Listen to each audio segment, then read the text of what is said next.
गिबियावनो आंनि अननाय आरो खुलुमनायखौ बयनिसिमबो बावहरग्रोनाय जाबाय। आं दा दोंसे खन्थाइ आवरायनो आखायाव लादों। खन्थाइनि मुङानो जाबाय बिमानि दाहारखौ सुख'नो गोब्राब। खन्थाइ सुजुगिरि किरन बर'। आवरायदों आं बिस्वजित बसुमतारी। दिनैनि गथ'आ गाबोननि हादोरारि। नोंनि बिमाया नोंखौ जोनोम होदों। देरनानै बिमा बिफाखौ अनगोन, सिबिगोन गोबां आसा लानानै। नोंनि बिफाया नोंखौ फेदेरदों फोलावदों, बिमा बिफानि खोथा बाथ्रा फालिगोन। गावनि बिमा बिफा आरो गुबुनखौबो मान सनमान होना सिबिलांगोन। गावनि उन्दैखौ अननो सोलोंगोन। हारि हादोरनि माबा मोनसे मोजां खामानि मावनानै गावनि न'खरनि, हारि हादोरनि गोग्गाथि मुं लाखिगोननि मिजिं खालामना नेनानै थायो।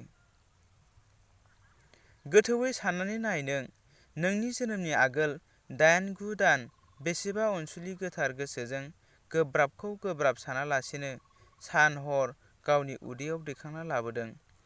अब्ला साननानै नायदो नोंनि गोथार गोसोनि बिमाया बेसे सहायसुलि। आरोबावसो नों जोनोम जानायनि उनाव कुरुक्षेत्रनि दावहाखौ हारसिङै जुजिबोदों। नोंनि खि हासुदै सुस्रांना हुगारना सिखोन साखोनै लाखिदों बेरामनिफ्राय बारग'नो।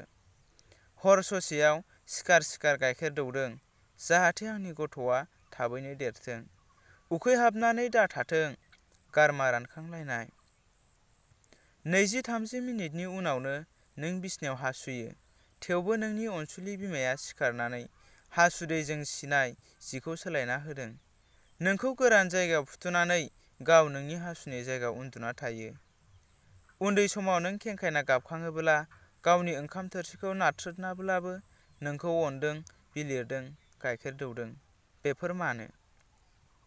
नोंनि बिमायादि नोंखौ बेसे अनो हास्थायो, नोंनि मोजां जानायखौ मिजिं खालामगासिनो थायो, नोंनिफ्राय माबा मोनसे गाहाम जौगानायखौ लुबैयो, अब्लालाय मानो नों देरनायनि उनाव बिमा बिफाखौ बावलांनो नाजायो?